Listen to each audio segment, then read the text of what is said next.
It's a bracelet my son made me at school. Isn't it cute? Look at this colorful eye he has. Oh, that little Patrick, he's so creative. Hi, gorgeous, beautiful people.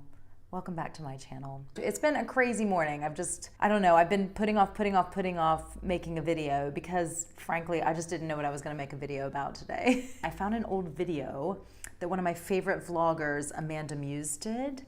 She is Canadian, she's fantastic. I'll put a link to her channel below, she's great.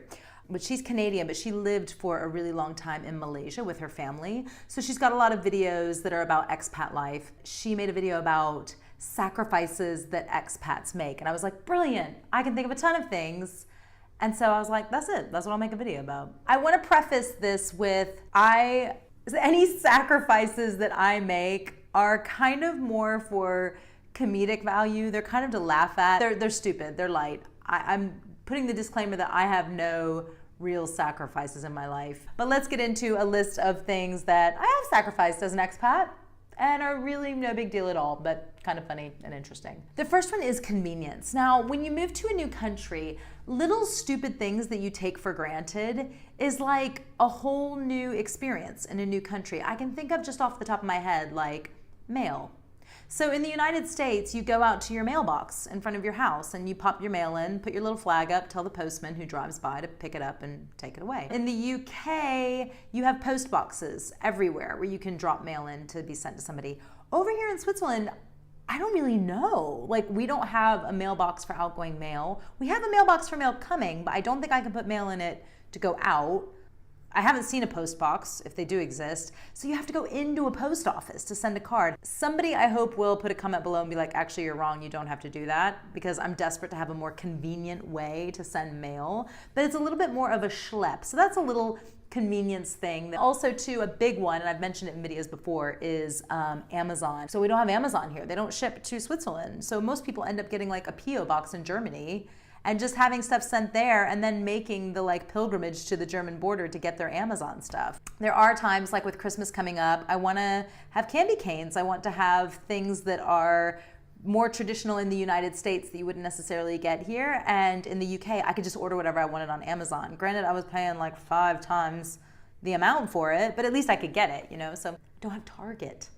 Don't have Target anywhere in Europe. I think they do a pop-up shop in London, but we don't have them here. So conveniences like that in the States, I really, really miss. Another thing that I really miss is comforts of home.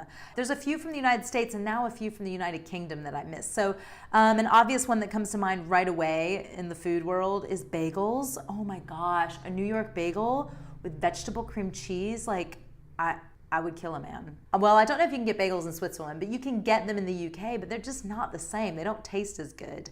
There's a whole list of foods that I miss from the United States.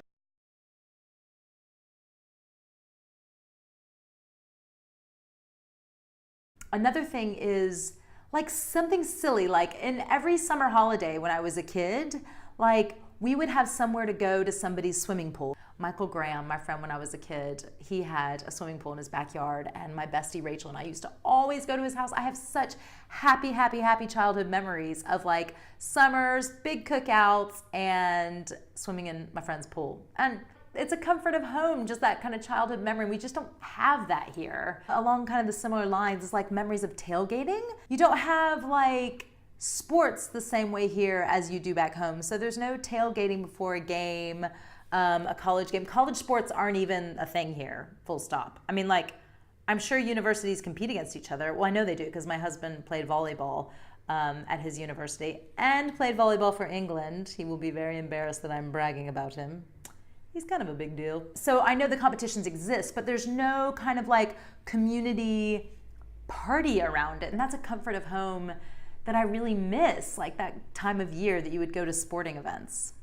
I've said enough. The next thing, and this one's a little more serious, is the convenience of having my family close by. Even when I was in New York City living for like 10 years, I could hop on a flight and go home for like my nephew's birthday parties. And I used to do it. I used to go to their parties like every year. It was really great. I looked forward to it. It was a good time just to catch up quickly with my family. So I'd say I got home like probably 3 or 4 times a year. Obviously, now that I live an ocean away, I can't just go home for little milestones or really big events that are happening for my nephews. And I really Hate that. And when I can go home to the United States, it's a huge schlep. Like the next time you're packing for a trip to like Disney or wherever your travels are taking you to in the United States, and you're thinking about like, oh, we have to pack so much. Oh, it's such a pain. Let's do that trip from Europe, okay? And let's throw into the mix that you have to pack adapters for your plugs. You have to pack like scale things to make sure your luggage isn't overweight. I guess you need to do that in the States too. But I just feel like you have to pack so much and the trip is so long, usually with a connection. And sometimes they make you take your luggage and recheck it. If you're traveling with a toddler or a baby, you might have to bring a car seat or a pram, a buggy, what do you call in the States? A stroller. That's another sacrifice. There's words, different words for everything, with the same language in the UK and the US. What's that all about? So yeah, it's a bit of a schlep to get all the way over and get all the way back. You're going through time zones, you have jet lag. It is a bit more of an undertaking to make the trip. But I love it. It ain't gonna stop me from traveling. I will travel like it's my job. And I encourage you to do the same. Another thing that's a little silly that I've had to sacrifice as an expat, and this is a serious one, so I need you to put your serious boots on. The doggy bag. The doggy bag at a restaurant. Ain't getting a doggy bag in Europe, folks. Ain't getting one, don't even ask for one. If you ask for one, people will look at you like you have two heads. And they'll be like, you came out to a restaurant to eat, so why are you taking the food home? But the argument would be, and this is my argument, I don't want to waste the food. I don't want to waste the food. Now, here's the thing. In the United States, the portions are enough for 2, maybe even 3 people in some cases. So I think they give you that much food with the intent that you're going to take some home. Whereas over here, the portions are a little smaller, but never, ever, ever, ever, ever, ever, and this is a tip if you're traveling to Europe, never would I be in a restaurant and say, oh, can I just get this to go? Can I just get a little doggy bag? Ain't happening. Ain't happening. So I have sacrificed that beautiful, cold morning after authentic Italian pizza, because if I don't finish that pie in the restaurant, that pizza pie, I ain't having it. It ain't coming home. There's no doggy bags in Europe. The next thing is something for Patrick that makes me not sad, but it's kind of like, oh, that kind of sucks. But then I think of all the pros of him being an expat kid, and it's like, basically your life is awesome. Let's move on. But I have memories of preschool and friends that I made then that remained my friends all the way up until we graduated high school. Tara, I did a best friend tag with her. I'll put a link to it. But I met her when we were like 3 years old. There is no one on earth who knows me better inside and out than Tara does. Love you, Tara. I love ya. And Patrick, I don't know what the map of his friendships will be. It's quite interesting at his school, the international school that I'm absolutely obsessed with. It's totally normal for a lot of kids to just kind of come and go because where we live, there's a big wave of expats coming and going all of the time. And especially at his school, because it is all international kids, there's going to be a lot of that. So that's kind of a weird thing. Like he's already left his little forest school in the UK and his little friend Thomas he had there. I mean, like, will he ever see him again? Probably not. And I know he's only like 2 years old when that's happening, so it's not a big deal. But then you move into when he gets older and you have these really intense friendship relationships and then they just move.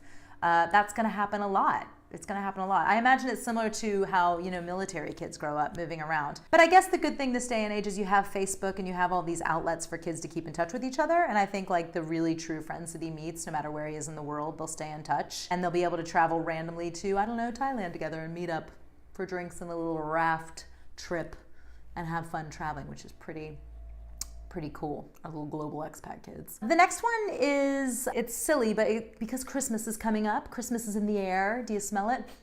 I smell it, but not too strongly until Thanksgiving passes. What's up with this, like, pack away the skeletons, get out the Christmas tree on November 1st? I ain't having it.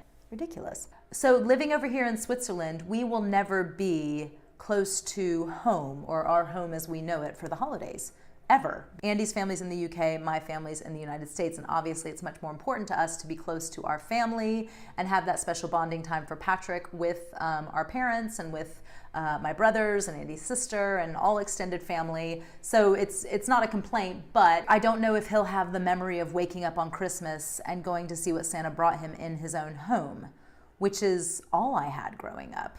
I unfortunately never was able to meet my grandparents on my father's side, And on my mother's side, I think we went to theirs for Christmas once, but the majority of the year, I say the majority, every year, but except for that one I can remember, we were at home having Christmas, just my two brothers and I, and that was pretty awesome. Pretty awesome. I have very, very happy memories of that. And it makes me a little sad that Patrick won't have that. But Patrick's an only child right now. Hopefully not for long. Everybody, knock on wood. Get you some wood, let's knock. Hopefully Patrick won't be an only child forever. If he had Christmas here every year, it would just be him and the two of us, whereas now, I need to remember the positive, he's in the UK having it with all of his cousins, or he's in the United States having it with all of his cousins, which is way more fun than hanging out with us boring old people. So yeah, glass half full. That's not a sacrifice. Let's take that one off the list. Exit out, exit out. But I guess finally the last one, and as I do it, I'm going to enjoy this chocolate that I planned on eating way earlier. This episode of Eileen Vincett is sponsored by Lindt chocolate, and today's flavor is latte cocoa. So I will be testing out a latte. This has now become a product review. That was a good look. Woo! I'm gonna have to press pause and just enjoy this. Y'all, this is not a brand partnership. It should be, because I think this is gonna be a new part of my videos. I'm gonna review a Lindt chocolate flavor on every video for you guys. Y'all, get you a latte cocoa Lindt chocolate ball and have it with your coffee. What was I talking about again? This is probably the biggest sacrifice that I've made as an expat, and everybody's situation is different, but I sacrificed my career as I knew it.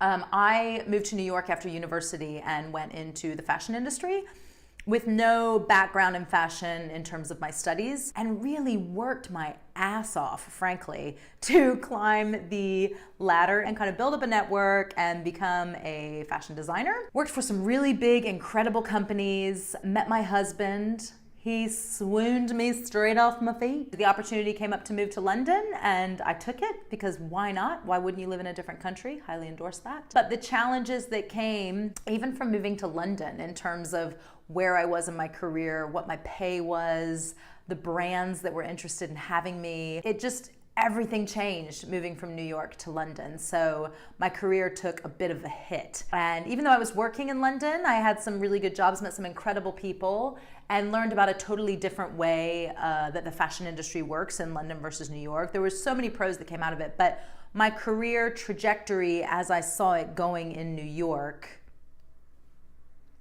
kind of went away when I moved to Europe. Now, with that said, I have my own company now. It's not all bad. Like, I have a different career now. It's not the one that I think I would have mapped out for myself at 21. I probably would have pictured myself, a vice president of design somewhere in New York for some big company. And now that company is mine. And my corner office is the spare bedroom / office of my house. I don't know, like when you graduate university, you started a job and you kind of picture, okay, this is how it's gonna work. This is the goal. I want to be, the doctor or the lawyer or the astronaut. I don't know why I chose those professions. Or I want to be, I'm a teacher. I want to become a principal. I want to do, whatever your goals are in your career. You see that. But then this curveball of like, oh, and then I met that hot British guy who wants me to move to Europe. Oh, big problems. And now my career isn't going to be what I thought it was going to be. So yeah, I guess I've sacrificed my career in the traditional sense. But I have my own business. I'm a boss babe. Boom. Thanks so much for tuning in. Go check me out on Instagram. I'm at Eileen Vincett, where I post stories all the time. You can catch up and see what we're doing. It's mostly my son talking and being cute with his little adorable British accent. Click that little subscribe button below. I post about all things kind of expat, mom life, coffee life, chocolate life, cheese life, wine life. I hope you guys have an awesome, awesome weekend. Thanks for stopping by, and I will chat to you soon. Bye. Oh gosh, why did I film the whole video with my hair all like... when it looks so good like this? I am so like bedhead, fresh out, windswept, just came off the beach in Maldives.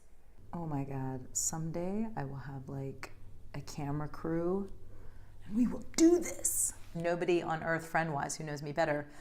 And I've got all sorts of burpees going on. Or does that sound bad in the mic? Awful. The sacrifices I make.